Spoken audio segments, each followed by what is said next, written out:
السلام علیکم ورحمۃ اللہ وبرکاتہ۔ الحمد للہ رب العالمین والصلاة والسلام علی سید المرسلین،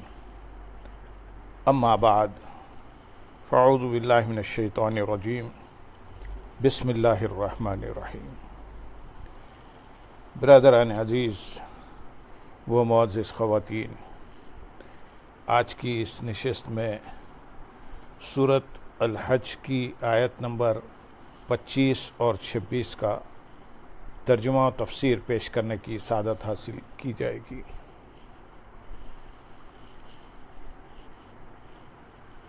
ان الذين كفروا ويصدون عن سبيل الله والمسجد الحرام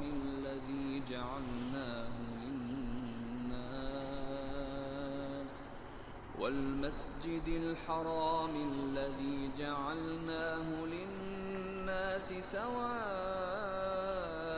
العاكف فيه والباد ومن يرد فيه بإلحاد بظلم نذقه من عذاب أليم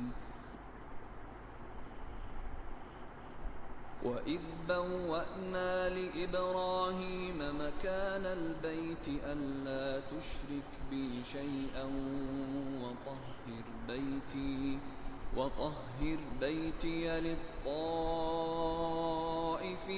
وَالْقَائِمِينَ وَالرُّكَّعِ السُّجُودِ بَيْتِيَ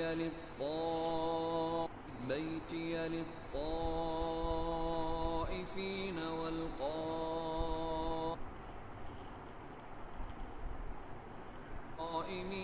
والركع السجود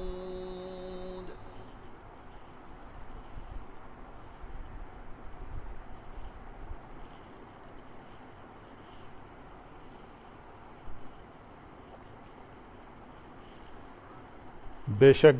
جنہوں نے کفر کیا اور وہ اللہ کے راستے اور مسجد حرام سے روکتے ہیں، جسے ہم نے لوگوں کے لیے بنایا ہے، جس میں وہاں کے رہنے والوں اور دور سے آنے والوں کا حق برابر ہے، اور جو اس میں ناحق کسی زیادتی کا ارادہ کرے گا تو ہم اسے دردناک عذاب چکھائیں گے۔ اس آیت کا شان نزول یہ ہے کہ سفیان بن حرب وغیرہ کے بارے میں نازل ہوئی، جنہوں نے سرکار دو عالم صلی اللہ علیہ وسلم کو مکہ مکرمہ میں داخل ہونے سے روکا تھا۔ اس پر ارشاد فرمایا کہ بے شک انہیں دردناک عذاب دیا جائے گا جنہوں نے کفر کیا اور وہ اللہ تعالیٰ کے دین اور اس کی اطاعت سے اور اس مسجد حرام میں داخل ہونے سے روکتے ہیں، جسے ہم نے لوگوں کے لیے عبادت گاہ بنایا، اور اس میں وہاں کے رہنے والوں اور دور سے آنے والوں کا حق برابر ہے۔ مفسرین فرماتے ہیں کہ اگر یہاں آیت میں مسجد حرام سے خاص کعبہ معظمہ مراد ہو، جیسا کہ امام شافعی رضی اللہ تعالیٰ عنہ کا فرمان ہے، تو اس صورت میں آیت کے معنی یہ ہوں گے کہ مسجد حرام تمام لوگوں کا قبلہ ہے، اور اس کی طرف منہ کرنے میں وہاں کے رہنے والے اور پردیسی سب برابر ہیں۔ سب کے لیے اس کی تعظیم و حرمت اور اس میں حج کے ارکان کی ادائیگی یکساں ہے، اور طواف و نماز کی فضیلت میں شہری اور پردیسی کے درمیان کوئی فرق نہیں۔ اور اگر اس آیت میں مسجد حرام سے مکہ مکرمہ یعنی پورا حرم مراد ہو، جیسا کہ امام اعظم ابو حنیفہ رضی اللہ تعالیٰ عنہ کا فرمان ہے، تو اس صورت میں آیت کے معنی یہ ہوں گے کہ حرم شریف شہری اور پردیسی سب کے لیے برابر ہے، اس میں رہنے اور ٹھہرنے کا سب کو حق حاصل ہے، جبکہ کوئی کسی کو اس کے گھر سے نکالے نہیں۔ اسی لیے امام اعظم ابو حنیفہ رضی اللہ تعالیٰ عنہ مکہ مکرمہ کی زمینوں کو بیچنے اور ان کا کرایہ حاصل کرنے کو منع فرماتے ہیں، جیسا کہ حدیث شریف میں ہے۔ نبی اکرم صلی اللہ علیہ وسلم نے ارشاد فرمایا، مکہ مکرمہ حرم ہے، اس کی زمینیں فروخت نہ کی جائے، اور جو اس میں ناحق کسی زیادتی کا ارادہ کرے۔ مسجد حرام میں ناحق زیادتی سے کیا مراد ہے، اس کے بارے میں مفسرین کے چند اقوال ہیں۔ نمبر 1، اس سے شرک و بت پرستی مراد ہے۔ نمبر 2، اس سے ہر ممنوع قول اور فعل مراد ہے، حتیٰ کہ خادم کو گالی دینا بھی اس میں داخل ہے۔ نمبر 3، اس سے حرم میں احرام کے بغیر داخل ہونا یا حرم کے ممنوعات کا ارتکاب کرنا جیسے شکار مارنا اور درخت کاٹنا وغیرہ مراد ہے۔ نمبر 4، حضرت عبداللہ بن عباس رضی اللہ تعالیٰ عنہما فرماتے ہیں، اس سے مراد یہ ہے کہ جو تجھے قتل نہ کرے تو اسے قتل کرے، یا جو تجھ پر ظلم نہ کرے تو اس پر ظلم کرے۔ حضرت عبداللہ بن عباس رضی اللہ تعالیٰ عنہ سے روایت ہے کہ نبی کریم صلی اللہ علیہ وسلم نے عبداللہ بن انیس بن قتل کو 2 آدمیوں کے ساتھ بھیجا تھا جن میں ایک مہاجر تھا اور دوسرا انصاری۔ ان لوگوں نے اپنے اپنے نسب کی فخریہ باتیں بیان کی تو عبداللہ بن انیس کو غصہ آیا اور اس نے انصاری کو قتل کر دیا اور خود مرتد ہو کر مکہ مکرمہ کی طرف بھاگ گیا۔ اس پر یہ آیت کریمہ نازل ہوئی۔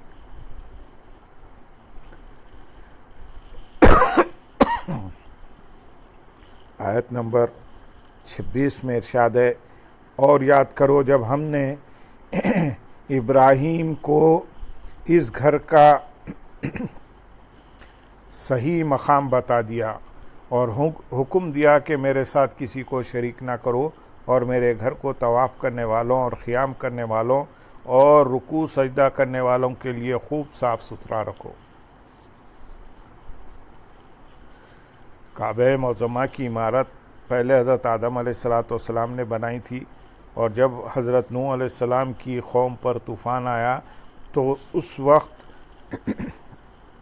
وہ آسمان پر اٹھا لی گئی۔ پھر جب حضرت ابراہیم علیہ السلام کو کعبہ شریف کی عمارت دوبارہ تعمیر کرنے کا حکم دیا تو اللہ تعالیٰ نے اس کا مقام بتانے کے لیے ایک ہوا مقرر کی جس نے اس کی جگہ کو صاف کر دیا جہاں پہلے کعبہ معظمہ کی عمارت موجود تھی۔ اور ایک قول یہ ہے کہ اللہ تعالیٰ نے ایک بادل بھیجا جو خاص زمین کے اس حصے کے اوپر تھا جہاں پہلے کعبہ معظمہ کی عمارت تھی۔ اس طرح حضرت ابراہیم علیہ السلام کو کعبہ شریف کی جگہ بتائی گئی اور آپ نے اس کی پرانی بنیاد پر کعبہ شریف کی عمارت تعمیر کی اور حکم دیا کہ میرے ساتھ کسی کو شریک نہ کرو۔ کعبہ شریف کی تعمیر کے وقت اللہ تعالیٰ نے حضرت ابراہیم علیہ السلام کی طرف وحی فرمائی کہ میرے ساتھ کسی کو شریک نہ کرو اور میرے گھر کو طواف کرنے والوں، قیام کرنے والوں اور نماز پڑھنے والوں کے لیے شرک سے، بتوں سے اور ہر قسم کی نجاستوں سے خوب صاف ستھرا رکھو۔ یاد رہے کہ انبیاء اکرام علیہم السلام ایک آن کے لیے بھی شرک نہیں کرتے، وہ شرک سے پاک ہیں اور گناہوں سے بھی معصوم ہیں۔ اور اس آیت میں جو حضرت ابراہیم علیہ السلام سے فرمایا گیا کہ میرے ساتھ کسی کو شریک نہ کرو، اس سے یہ مراد نہیں کہ آپ معاذ اللہ شرک میں مبتلا تھے اور اللہ تعالیٰ نے آپ کو اس سے منع فرمایا، بلکہ اس سے مراد یہ ہے کہ اخلاص کے ساتھ اللہ تعالیٰ کی عبادت کرنا، یا اس سے مراد یہ ہے کہ خانہ کعبہ کی تعمیر میں اللہ تعالیٰ کی رضا حاصل کرنے کے ساتھ کوئی دوسری غرض نہ ملا۔ اس آیت سے معلوم ہوا کہ مسجد تعمیر کرانا، اسے صاف ستھرا رکھنا اور اس کی زینت کرنا حضرت ابراہیم علیہ السلام کی سنت اور اعلیٰ درجے کی عبادت ہے۔ اسی مناسبت سے یہاں مسجد تعمیر کرنے اور اسے صاف ستھرا رکھنے کے فضائل بیان کیے جائیں گے۔ نمبر 1، حضرت ابو خرصافہ رضی اللہ تعالیٰ عنہ سے روایت ہے، رسول اکرم صلی اللہ علیہ وسلم نے ارشاد فرمایا، مسجدیں تعمیر کرو اور ان سے کوڑا کرکٹ نکالو۔ پس جس نے اللہ تعالیٰ کی رضا حاصل کرنے کے لیے مسجد بنائی، اللہ تعالیٰ اس کے لیے جنت میں ایک گھر بنائے گا اور اس سے کوڑا کرکٹ نکالنا حور عین کے مہر ہیں۔ حضرت ابو سعید خدری رضی اللہ تعالیٰ عنہ سے روایت ہے، رسول کریم صلی اللہ علیہ وسلم نے ارشاد فرمایا، جس نے مسجد سے اذیت دینے والی چیز جیسے مٹی، کنکر نکالی تو اللہ تعالیٰ اس کے لیے جنت میں ایک گھر بنائے گا۔ حضرت عبداللہ بن عباس رضی اللہ تعالیٰ عنہ فرماتے ہیں ایک عورت مسجد سے تنکے اٹھایا کرتی تھی، اس کا انتقال ہو گیا اور حضور اقدس صلی اللہ علیہ وسلم کو اسے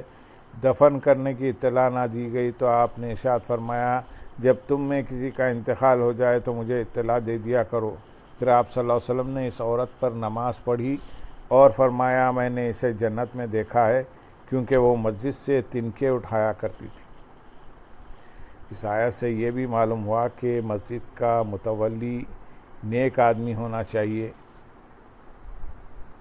احمد رضا خان رحمۃ اللہ علیہ فرماتے ہیں متولی بننے کے لائق وہ ہے جو دیانت دار، کام کرنے والا اور ہوشیار ہو، اس پر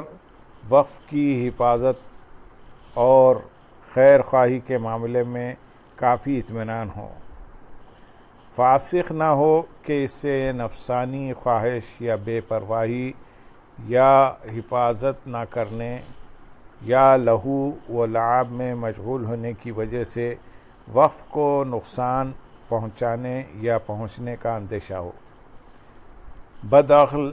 عاجز یا کاہل نہ ہو کہ اپنی حماقت، نادانی، کام نہ کر سکنے یا محنت سے بچنے کے باعث وقف کو خراب کر دے۔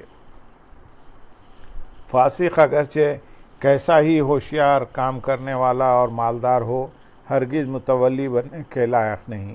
کہ جب وہ شریعت کی نافرمانی کی پرواہ نہیں رکھتا تو کسی دینی کام میں اس پر کیا اطمینان ہو سکتا ہے۔ اور اسی وجہ سے یہ حکم ہے کہ وقف کرنے والا اگر